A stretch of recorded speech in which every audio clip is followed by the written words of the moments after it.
welcome back to Retrieving Sanity with your podcast host Keegan, and this is your podcast for all mental health, addiction, recovery issues, and topics. And today we have a very special guest. She is a licensed trauma therapist, correct? Yes, licensed clinical social worker. See, I knew there was more to it because... But that's the thing, is that you've got a big story and you've got a lot of titles with what you've accomplished. So why don't you tell us a little bit about yourself? Oh, I forgot your name. Zulma Williams. I love it. The swimming therapist.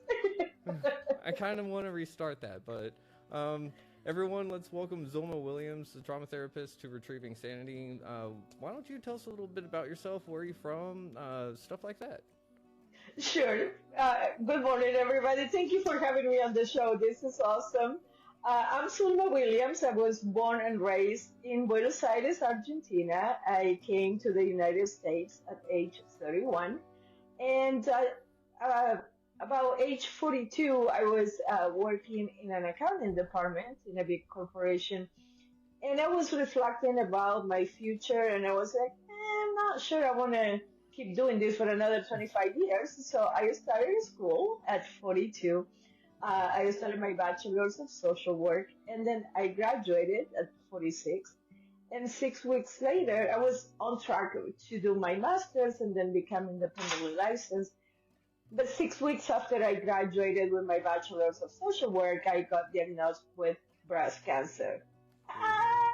So I clearly I didn't continue with my higher education. I took a break to take care of my health. I moved back to Argentina. I was there for 3 years, and then I was like, I'm going back to the States. So I came back in 2015. I celebrated my 50th birthday, and then I started my Master's of Social Work. Yay! So, spoiler alert, I kicked cancer in the butt. Here I am. I won, right? So far, I've been winning for the last 12 years. So I graduated with my Master's. I did my internship. I became independently licensed, and now I am helping adults with anxiety, depression, and trauma. That's the main focus of my practice. And I started doing podcasts not too long ago, but I love it. And then thank you again for having me on the show. Of course.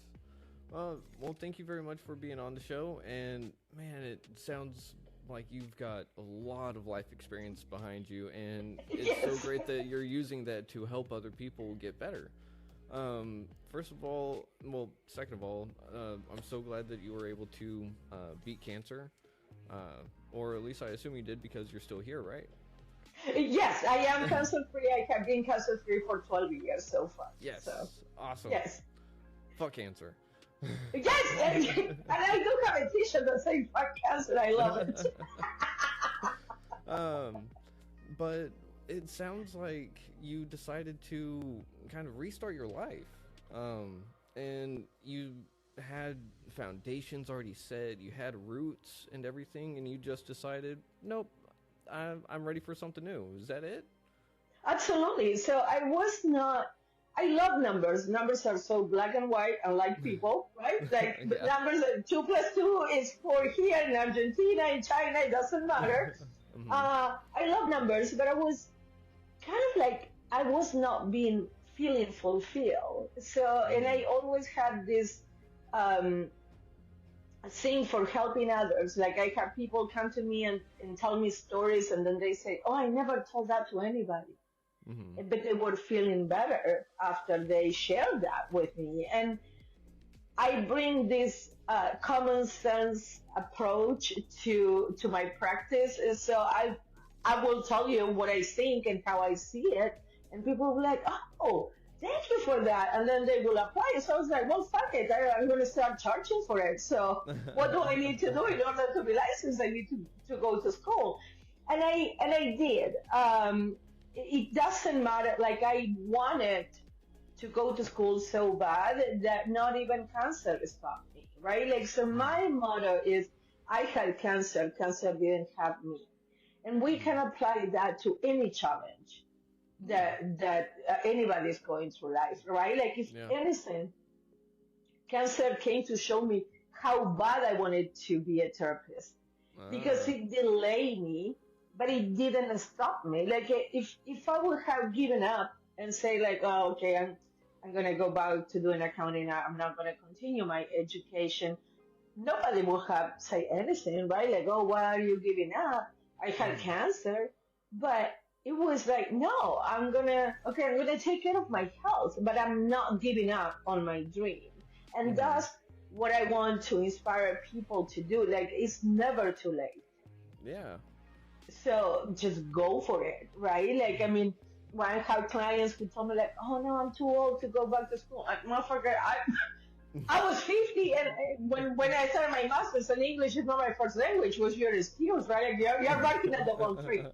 Just tell me that you're not as passionate about what your dream is. And then I have found that a lot of times people kind of like give up on their dreams because they don't feel like they deserve to fulfill their dreams. Mm. Who Yeah. am I to fulfill my dream of being a therapist at 50, right? Mm-hmm. You're Yeah. crazy. Like, you should be thinking about uh, retirement. And I'm like, my classmates were 25. Like, I'm the mom, the grandma in the class, but like, they kept me young, teaching me about social media, and I kept them grounded, teaching them about real life stories. Right? Like, so it was kind of like a great thing because I had a friend who her mom got diagnosed with breast cancer, Mm-hmm. and kind of like used that as an excuse to give up. And she Yeah. was seeing her mom and she was seeing me, Mm-hmm. that I'm like, no, okay, like I still continue my treatment when I was in school, but I I took the classes, right? Like, so, Yeah. and I graduated. So it was kind of like, oh, wait a minute, what my mom is saying is not necessarily true because her mom used the excuse of breast cancer to give up, Mm-hmm. and she was seeing me that with the same diagnosis, I'm not giving up, Ah. Yeah. right? Big So it's difference. kind of like start analyzing what is it, why is it that we think that, oh no, like, no, why I'm going to fulfill my dream? Mm-hmm. Because you are valuable. That's why. And this is your Mm. dream. If you don't fulfill it, who will? Yeah. Right? I mean, there are tons of therapists out there, but I bring my own style into the therapy. I bring my own life experience into the therapy. Mm-hmm. And, and that is the beauty of therapy. Like, if we don't click, I'm not your kind of therapist. I can refer you out. Like, I don't give a shit, right? Like, I want you to get better, whatever, with whomever you feel more comfortable with. Mm-hmm. But in I just keep it so real because life is too short, right? Like, I don't have Mm-hmm. time to be sugarcoating shit. Like, do you want to get better? We're gonna hit the ground running. Yeah. And then if you think that you are ready, but then you realize, oh, this is a lot of work. I'm not ready. That's fine. I will refer you out, but I'm not gonna keep you in my practice because I'm not that kind of therapist. Oh, you poor thing. Like, no, what the fuck? Like, do you want to get better or not? Right? Yeah. Because life is too short. So, Mm. keep breathing. You're gonna be all like me. Like, you don't give a shit anymore. I'm gonna be 60 this year. I'm like, you like me, that's fine. You don't like me, that's fine too. Either way, I sleep at night. Like, Yeah. so. There you go. Um, well, congratulations on making it to 16, because that's a big deal. I never thought that I'd make it to 30, and I'm past it. Right. So, Congratulations to you too, because Oh. your journey is as hard and inspiring as mine and as everyone else's, right? Mhm. Like, we all have our own journeys, and I cannot even imagine what you've been through, and yet here you are, right? Like, and that's what I want to kind of like the message to the listeners is like, you have 100% track record of success about kicking all your challenges in the ass because you're, how do I know? Because you're here. So if you've been through to whatever the shit you've been through, and that shit could not take you out, why is this challenge that you are in the present different than that? Right? Yeah. Like I'm sure that you had really hard days, and where like giving up was a lot easier than continuing to fight for your health. But you were like, no, I have given up before, and I don't like. I seen that movie and I don't like it. Yeah.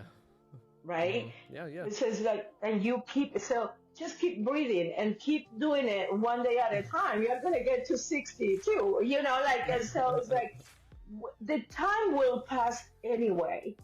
So I had people telling me like, you're crazy. Why are you going back to school at 50? Well, because I'm gonna turn 50 with a degree or without a degree. Oh yeah. Right? There you go. Time is gonna pass anyway. Yeah, you might as well. How do we use the time is up to us. Right? Yep. So congratulations on making it to 30. Shame on you for being so young. Well, thanks, and I totally agree with you on that. Everyone has their own life story, their own experiences, and that's why I can't judge anyone for anything, really, except for a few people, and that really includes, like, Nazis and pedophiles, but that kind of just goes without saying. But the thing is that, like you said, what are we going to do with the time that we have? And you decided to make the best of it. You said, I'm going to be 50, and I'm either going to have a degree or I'm not. And you damn well wanted that degree. So you went and got it. And that takes a lot of tenacity, especially dealing with cancer. So I can only imagine the mental strain that you were going through that whole time. Because I thankfully haven't had a cancer scare, but I think the first thing that would go through my head is hopelessness. And that would definitely feed into that whole I don't deserve dreams, I don't deserve making it to 30 or beyond, so on and so forth. Right. So how did you beat that feeling of hopelessness? Or is that the feeling that you got whenever you first got the diagnosis, or what? No, absolutely. Like receiving the diagnosis of cancer was so traumatic. Like I said, I was going to die the next day. Like you hear cancer, you think you're dead, right? Like and then I start gathering information, and my first reaction when I got the diagnosis was, why me? Right? Like, why me? And as I was kind of like reflecting on that question, I don't have children, but I had a mom, I had my sister, I have nieces, I have female friends. And I was like, then I changed the question from why me to why not me? If it wasn't me, would I have preferred that it was my mom who got the cancer, or my sister, or my nieces? And of course, the answer is no. Yeah. So once I changed that perspective, I move away from being a victim, right? Because when we are asking why me, that's a victim mentality. So I was like, well, okay, so now I have this shit, and I will not prefer that my mom had it instead, right? Because that's fucking selfish.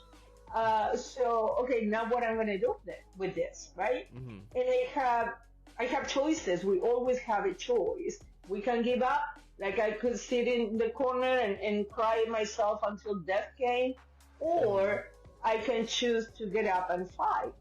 Yeah. And that's clearly the choice that I made, but it was kind of like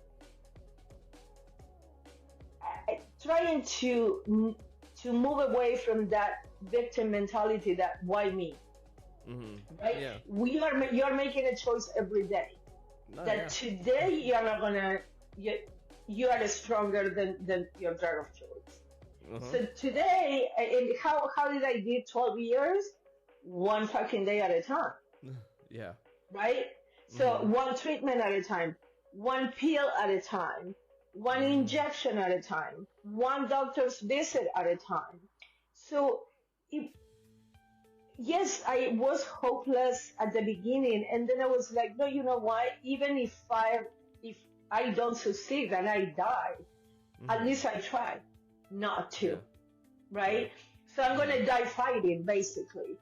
And one of the medications that I was taking for the breast to kind of like prevent the breast cancer from coming back, one of the side effects is not funny, but it's like, it is fucking funny. One of the side effects was that it could potentially give me cervical cancer. Are you fucking kidding me? What? So we are trying to prevent one, but it can come back in a different place. And I was like, this is fucking, this is not real. Yeah, no. But, you know, but clearly it worked for me, and I'm knocking on wood, thank God I didn't. I don't have, I'm cancer free, but the thing is like, if I want the guarantees, right? Like, oh, I want the guarantee that this is going to work. That's not how life works. No, it's not. And that's why when we are in recovery or we are going through anything, it's so important that we remain in the present moment. Because if I'm trying to figure it out, how the fuck I'm going to do 12 years of recovery, I'm going to give up because it's so overwhelming. Yeah. Right? Yeah. I smoked for 20 years. I quit 24 years ago. And I still get triggered sometimes. Thank you. But I still get triggered sometimes when I see a cigarette or I see somebody smoking. It's a fucking choice. I'm a smoker who is choosing not to smoke today. Yeah, for sure. But that's a fucking choice that I make every day. Okay, the cravings are not coming as often as they did at the beginning, which, by the way, the first year that I quit smoking, I wanted to fucking shoot people. I mean, like, I was so angry. I have rage. And if you were smoking, like, you know, until one day it clicked that you made a choice to smoke and I made a choice not to. But I can change that choice. I can make a different decision anytime I want. And that's when I start, like, okay, bitch, like, you own your choices and you let other people own their choices, right? And so when we are in recovery, any type of recovery, it doesn't matter what the drug of choice is, it's like it's a decision that we are making every day. Yeah. And so following my treatments and fighting for my health continues to be a decision that I make every day. Right? Yeah. And it sounds like you not only make the decision to keep doing what it got, you don't only do what you did to get to where you are, you're adding on to that to make yourself even better. You didn't just sit there and hit the finish line and say, I'm done. You sit there, you hit the finish line and you said, okay, well, what's next? That's absolutely. So we continue to learn every day, right? Like, so when you know better, you do better. So I'll take my experiences and I learn from them. And okay, I can decide to start smoking anytime I want. And if I do that, I'm going to fucking die with a cigarette in my hand because I ain't going through that shit again.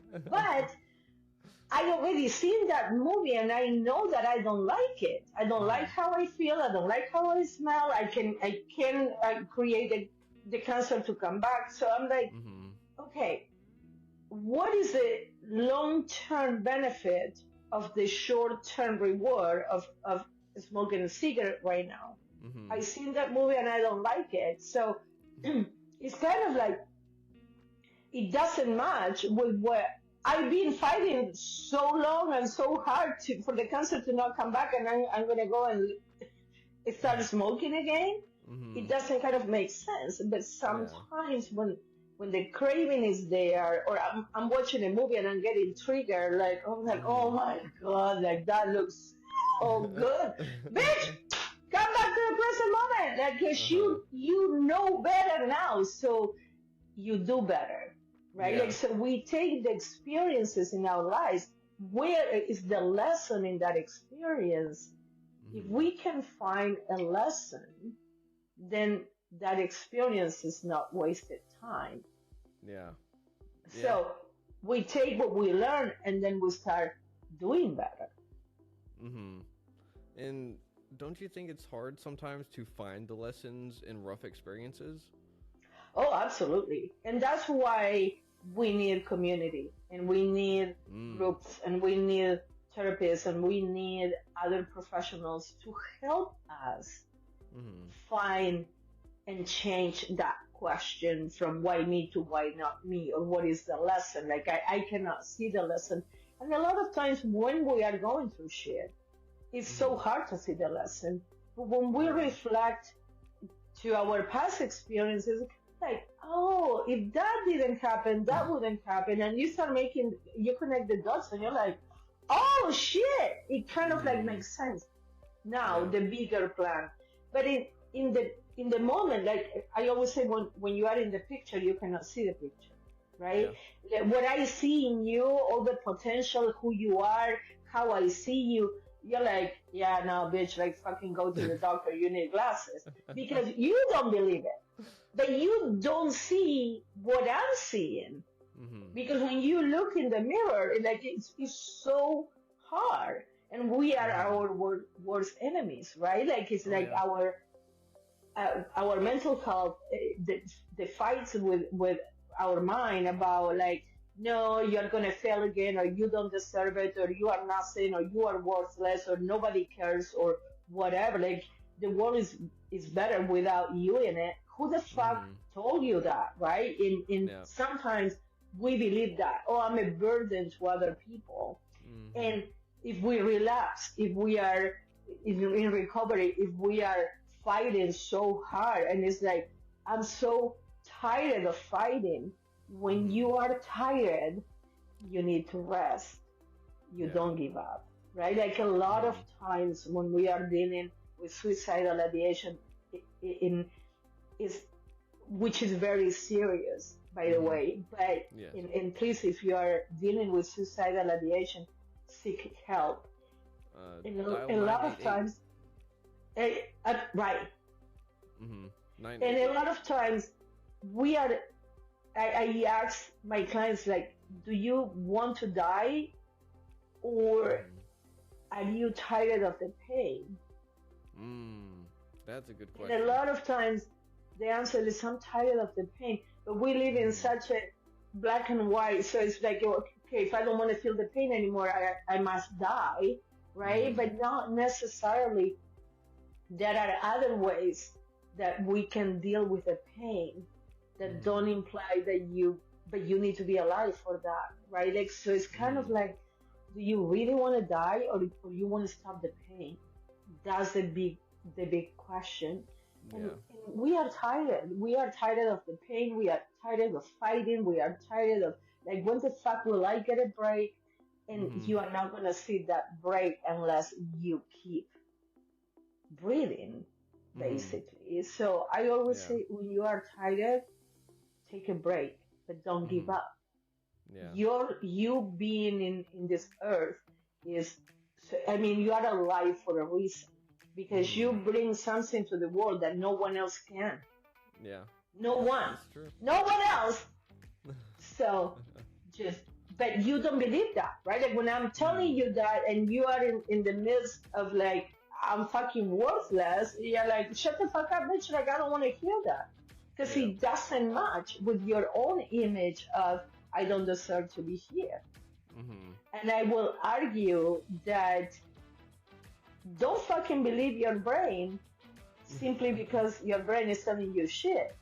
Because your brain has been lying to you and wrong about a lot of things, and yet we still continue to believe it, right? Like, oh, you're not going to make it, or you are not worth it, or it's too hard, you're just give up. And you keep pushing through those lies, and you do it, and then you're like, excuse me, motherfucker, like, why are you bombarding me with this shit? I think it's because the brain doesn't like to suffer.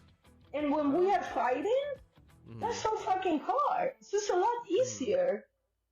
It's a lot easier for me to go pick up that cigarette and fuck it and give up, right? Than continue to fight. But then I'm like, bitch, everything that you've been through, and you're Mm-hmm. gonna give it up. Yeah. No, you So can't. you really can. We need to remain focused on our goal, which is to continue to do what we are doing and continue to be stronger every day. Mm-hmm. So you can give up anytime you want, but you already know where that will take you, Yeah. you, right? yeah, because whenever you have an idea of where you want to go, you have at least a vision of saying, hey, I have some idea of what to expect. If you give up, it's saying, well, I'm kind of going back to square one and then some. Because, Hmm. I mean, if I give up on some projects, I may not even get the momentum to pick it back up, you know? So, Absolutely. And you don't even know if the project is going to be successful, but it's mm-hmm, worth the try because not trying, you already mm-hmm, seen that movie and you don't yep, like it. mm-hmm, So even if you don't even know if like this project is worth pursuing, you're not gonna know that until after you fucking pursue the goal, yep, right? yeah, So uh-huh, it's like, okay, well, I don't know if this is gonna work, but what you 100% know is like all the shit that didn't work before. mm-hmm, So yeah, that's worth a try. And how yep, do you do that? One foot in front of the other. As far as you continue to move, it doesn't mm-hmm, matter how fast you go. yeah, But the important thing is that you don't get paralyzed by what mm-hmm, your brain is telling you, yeah, that you are not yeah, worth it, that it's too hard, that you have done hard shit all your life. Why is mm-hmm, this different? You do have the strength.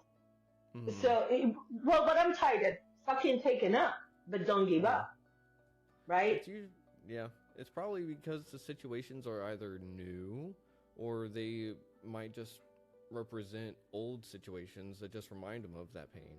Because I know that that can be what happens with me is that it's not necessarily that what I'm in really sucks. It's what's reminding me of the past and stuff. But I mean, it's totally different for everyone whenever it comes to suicidal ideation, because some people are dealing with future anxiety trips. Some people are dealing with in the moment panic attacks, and other people are dealing with hardcore depression and living in the past. And sometimes it's all three at once, and that sucks. I should know. Absolutely. So, what do you do in those in those cases? You come back to the present moment. Mm-hmm. Yep, just So, right there.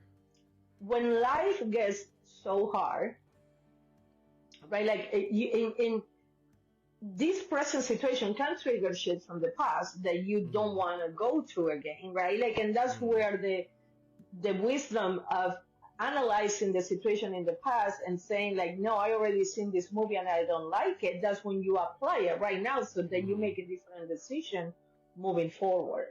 Mm-hmm. The thing is that we if I ask you to imagine the rest of your life, it gets so fucking overwhelming that, yeah, you probably want to die, right? Because like, how long am I gonna fucking live? Like, I cannot fucking do this.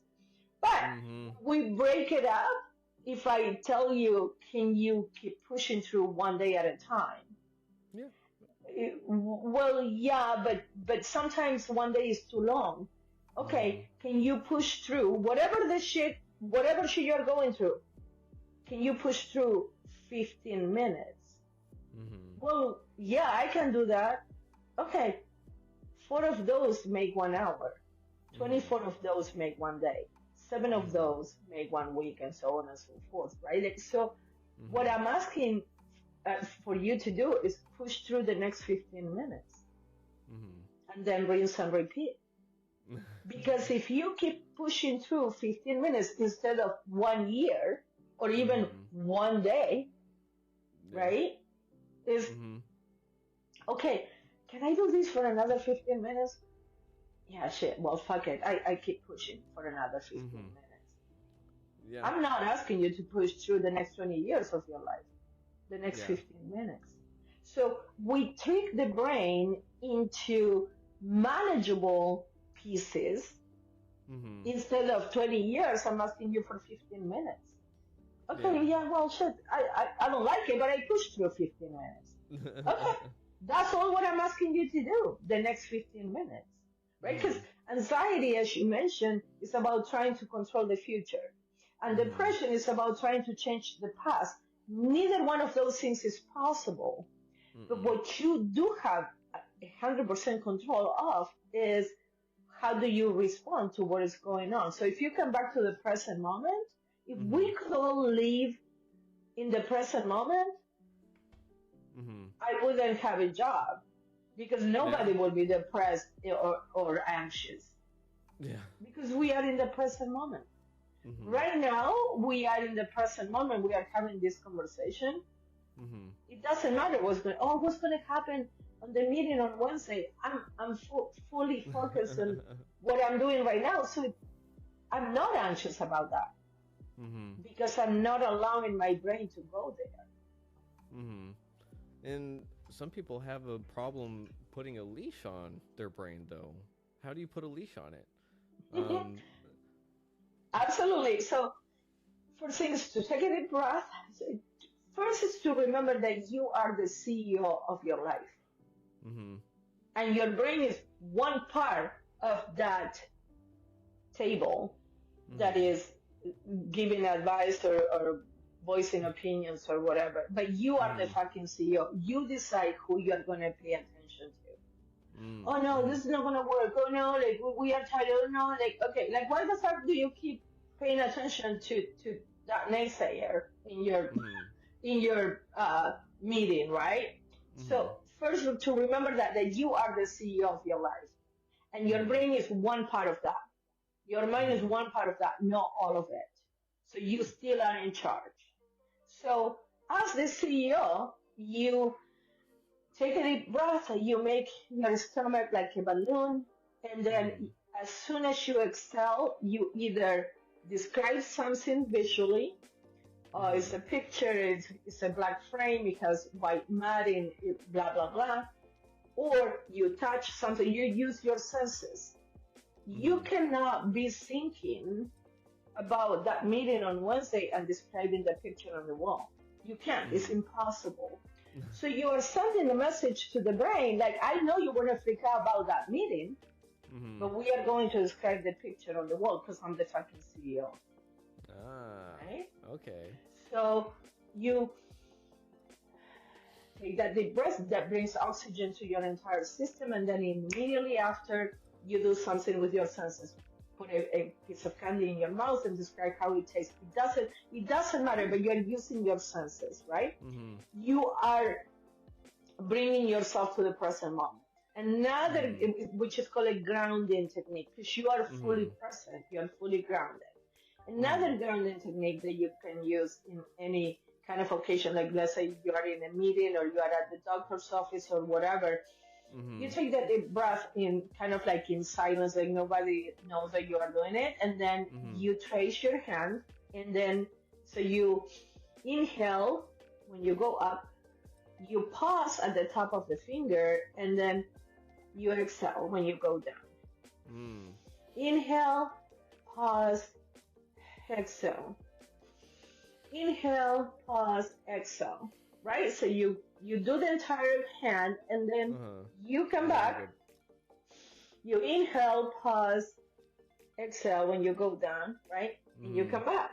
Now I'm doing it for obvious reasons in front of the camera, but if you put the hand on your thigh, you can do it with the other hand. Nobody knows what you're doing, right? Oh, yeah.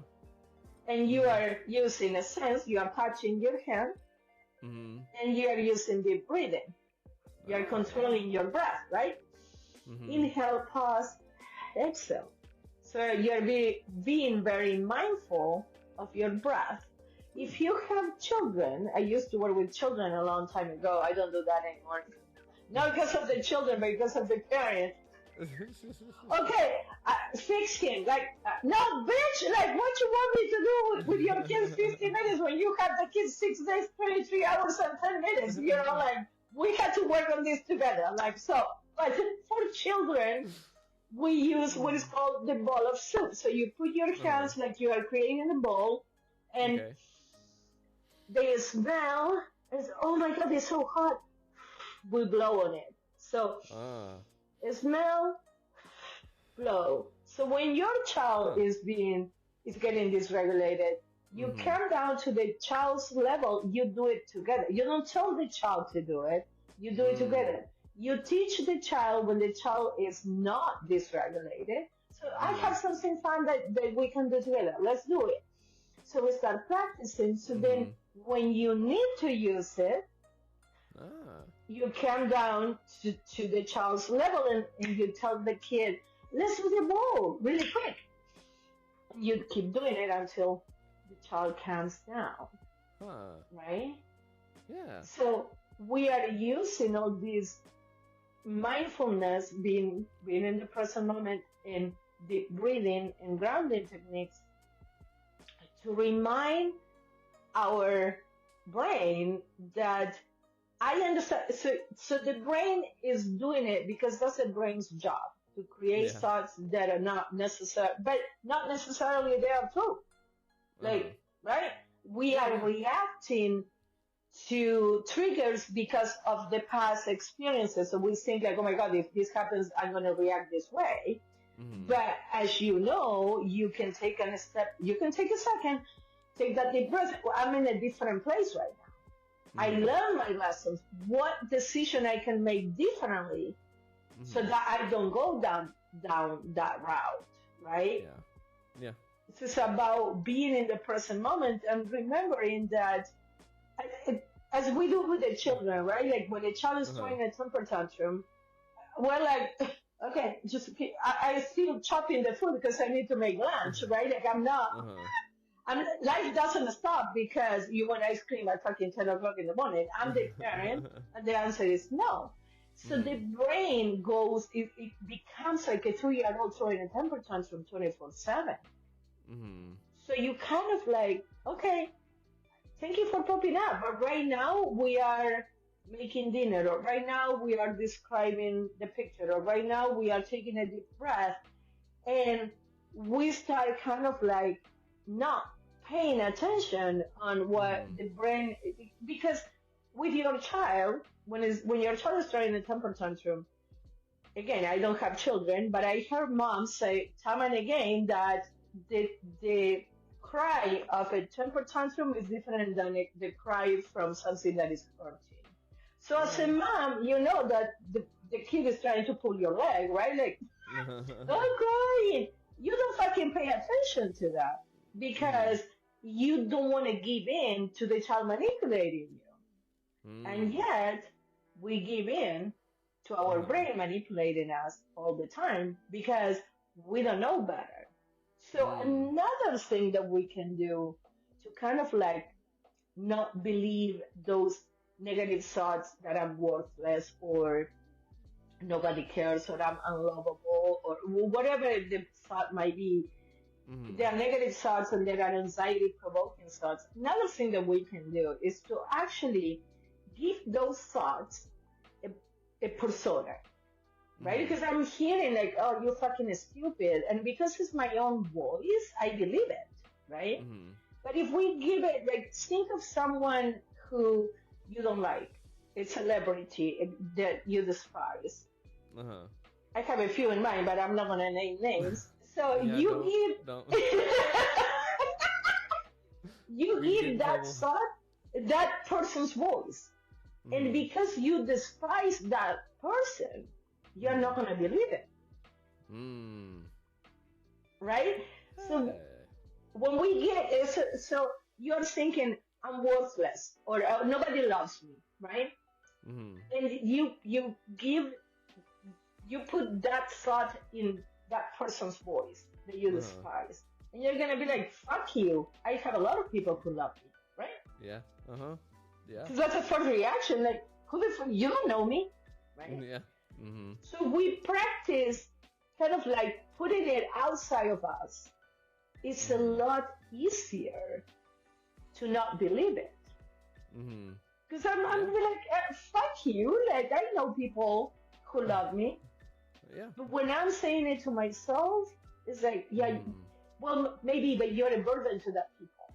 When we are not. If we ask the people who love us, do you rather want me not to be in your life?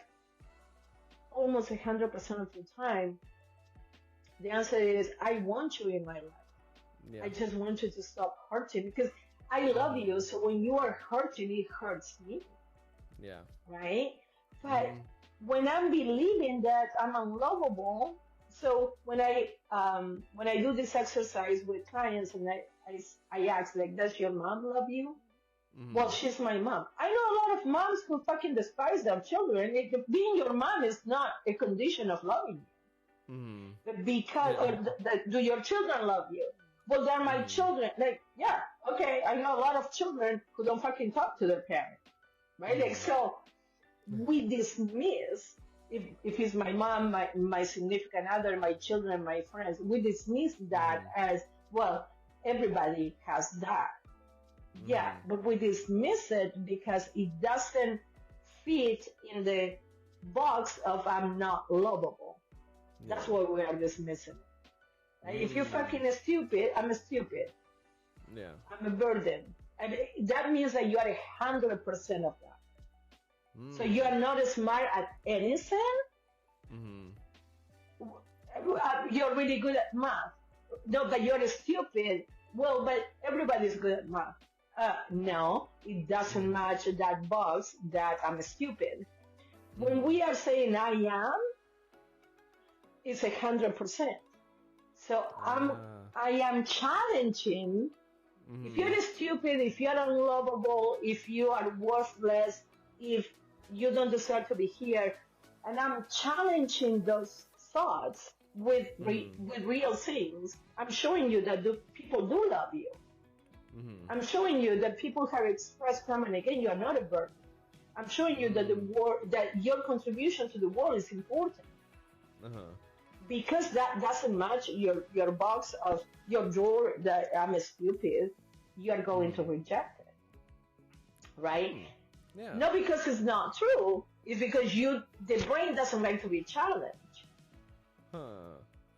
If I'm saying that you're stupid, like why are you asking other people? Yeah. Yeah. I'm asking you to challenge your own brain. Don't even believe me that I'm telling you that you are lovable. I'm proving it to you with real people that you have told me that they love you. That they will miss you if you kill yourself. Right? The brain doesn't like that. So if we take that thought and we give it a persona, we are not going to care as much about that. I'm not going to believe you because I despise you. And I don't give a shit about believing you. So a lot of times it makes it easier to challenge because I start by not fucking believing you. Wow. Okay. That's a really I can see your wheels turning. Tell me. Yeah, no, that's a really interesting take on it because normally people like to sit there and say, just think happy thoughts kind of thing. But you're sitting there and you're saying challenge it. And I like doing shadow work, so that requires me asking questions after question after question. And you're essentially saying to do the same thing for everyone else whenever you're having a belief about yourself that you don't like necessarily. Right. And I really liked how you broke up the I am means 100% because it hasn't ever really been put to me that way before, and it makes sense because it's like I am. It's saying I am whole, and if I say I am this, and that means that. But that's not the whole truth. It can be a part of an equation, but it's not the entirety. And so there's a whole lot in there because if I can challenge the things that I don't like, then what does that mean about the things that I do like too? And I bet that scares some people that make them go, nah, I'm not going to touch that anymore because it's going to be a little scary. But those are really important things to do, and I love those little tricks that you do with the kids because I mean, not a lot of people teach their kids how to regulate themselves nowadays, or at least They cannot fucking self-regulate themselves, so let alone teaching the kids, right? But so real quick, you are also the founder of the Dragonfly therapy, correct? Yes, Dragonfly Therapy Services. That's my agency. I end up, so I was working in different community mental health agencies, and I would say, after the internship, so as therapists, we use the internship to kind of like realize what are we more comfortable working with. Children, couples, personality disorders, mood disorder, substance abuse, whatever. So I will say like, oh, don't give me couples because I'm not comfortable working with couples. And they will give me a couple because I'm bilingual Spanish and they speak Spanish. I go, well, why the fuck? It becomes my problem. I just told you, like, bring more bilingual fucking therapists. Like, I don't want to work with couples. So, because of my experience with couples, is that I will tell one partner you need individual therapy, and I will tell the other partner you need individual therapy, and then fucking come as a couple and right, you need to work on your own issues. That was my experience in dealing with couples, and I don't fucking like that. So I'm not going to be able to. I can help you, but really we are not vibing, right? So I was like, okay, you know what? Like, don't give me personality disorders or mood disorders. Like, I'm not, I don't connect with those type of issues. They will give it to me because I have an opening on my schedule. So I said, okay, well, you know what? I'm gonna open my own office, and that's how Dragonfly came to be alive, because I do a 15-minute consultation. So I specialize in anxiety, trauma, and depression. That's my jam. You told me you're anxious. We are gonna break it down, just like I did it with you. You told me you're depressed. I can help you if you have trauma, which we all have experienced trauma. But it's like I do a 15-minute consultation over the phone to see what a good fit, right? Like just to feel the energy and that kind of stuff. And when I do that consultation, fucking shit is gonna come out of my mouth. If you have a problem with that, I'm not the therapist for you, and that's fine. Like if you want a Christian therapist or someone who doesn't cuss, I'm not the guy for you. Like it's gonna fucking come out, right? Like, so I refer you out. If you have substance abuse, I will refer you out, because I cannot. My goal is for you to get better. And if I cannot provide that service for you, there are tons of therapists. I will refer you out. So because I want you to feel better, that is my goal. It doesn't have to be with me. And that's why I say, like, if you're ready to get better, I'm the girl for you. And then you think you're ready, and then when you realize, like, oh, this is a lot of fucking work, and I want to take a break, I'm fine with that too. But I will not, I'm too direct, so I'm not going to allow you to fucking bullshit yourself, because you're not bullshitting me. Yeah. I give you a lot of homework, right? If you don't fucking practice it, guess what's going to happen next week? I'm going to give you the same fucking homework, because I don't know if it works for you or not, because you didn't try it. Right? Like, if you told me, like, no, I did it, but it doesn't work for me. Perfect. We're going to try something else. Yeah. But if you didn't try it, how do you know if it's working out for you or not? Right? So if you don't try it, I'm going to fucking give you the same homework. And then eventually, one of us is going to be like, yeah, this is not working out. And usually is the client, because you're paying money. I don't take insurance, so you are paying me to waste your time. But when you are lying to me, this is going to sound bad, I really don't give a shit, because this is for you to feel better. If you don't do the homework, I do my own fucking fucking homework with my own therapist. Yeah. And if I don't do it, I don't get better, right? Like my therapist, she suggests A, B, and C. If I don't do it, how I'm progressing? I'm not, right? Like, so when you are lying to me, and that's why meetings for substance abuse are so important, because you are really being accountable for yourself. Yeah. When you say that, no, I didn't use it, but you are lying, everybody knows, because we are all on the same fucking boat. So it's like, and then you come to your senses and you're like, oh, fuck, I'm not lying to them. I'm lying to myself. Like, what the fuck am I doing? Right? So you do better so you don't have to lie. Right? Next time. So it's more about just being accountable for yourself. So that's how Dragonfly Therapy Services was born. And why Dragonfly? Because Dragonflies symbolizes the change that comes from the inside. Dragonflies, they fly on the surface of the water and they eat all the bacteria so the light can come in.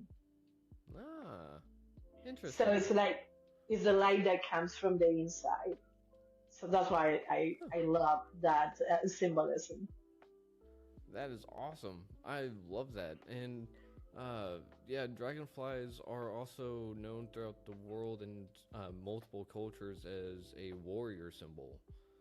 Really? Yep. So you definitely hit the nail on the head there. Because dragonflies, okay. They are a symbol for warriors, spiritual awakening, and stuff like that.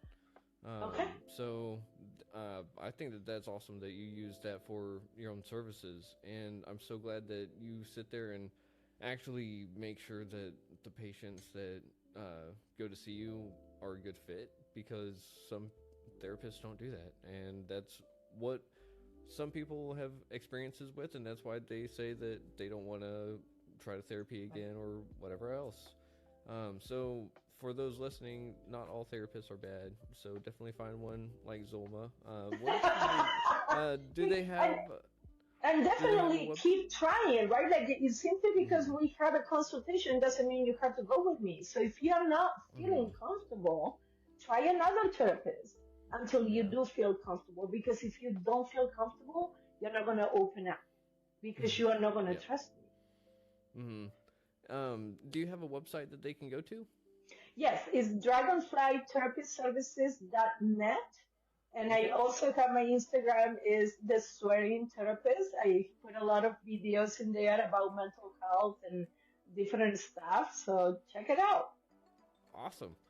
We can definitely have everyone do that. I'll have all of those links with your episode on YouTube and on retrievingsanity.com. And we've got just a few minutes left. So do you have anything that you want to leave with the audience for today? Absolutely. If you woke up today, that means that your mission on Earth is not done. So keep pushing 15 minutes at a time. All right. I love that. And I do have to ask, because I ask everyone, would you like to be back on the show again? Because there's no way we can get all of your story and all of your experiences in just one episode. Yes, I would love to. Oh, no. I think she got so excited that she accidentally knocked off her camera. I'm guessing that's what happened. So, I'm going to wait right here, see if she pops back in, because, I mean, I said a couple minutes. I was expecting a little bit more of a conversation, and I mean, I can definitely flesh it out. I just was not expecting the disconnect. Yeah, we got disconnected. But the answer to your question is yes, absolutely. I would love to be back. It's just me, I think. So I'm just, everyone, that was Zulma Williams, Dragonfly Therapy Services.net. And man, that was awesome. I love that episode. It was so fun. And she just brings fire for a therapist that, trust me, you need. You don't want a therapist That's boring. And lazy. You want one that's actually going to sit there and tell you, if you want better, do this and you'll get better. So, I mean, I still got 3 minutes. So we're just going to chill in here, see if she shows back up. And some of the stuff that she was talking about was spot on. Actually, all of it was spot on. Just different takes and different perspective shifts. There are some things that I haven't heard before, like that little cup technique for the kids. And part of me is like, man, am I ever going to have kids? I don't know. Knock on wood, that's not real wood, so I don't know if that counts. But now I have a trick to use. But yeah, Zulma Williams, everyone. Check her out at dragonflytherapyservices.net. And also don't forget to check out retrievingsanity.com. Check us out on Facebook, check us out on YouTube and Spotify, anywhere else that you can get your podcasts. And if you have any suggestions for an episode, if you have anyone that you want to be on and hear their story, if you want to be on this show and get your story out there, just go to retrievingsanity.com, hit me up on Facebook, Instagram, anything like that. And I can send you a link and we can get it all squared away.